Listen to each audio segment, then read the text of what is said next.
Heavy. 30 days mga kasangkay. Talaki. Pang export po ang laki nito mga kasangkay. Ano? No? Itong building clean up na po ito ngayon. Kunti na lang siya, oh. Diyan na lang, kunti na lang. Yung kabila bukas. Ang laki, oh. Mga kasangkay, nalaki. 30 days pa lang yan. Pang export po ang laki mga kasangkay.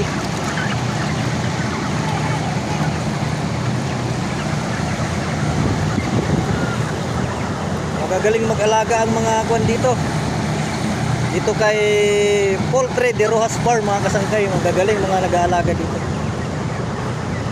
Kailangan mo ano, 30 days may 2 kilo na 1.9 ang average. Yung 30 days lang yun.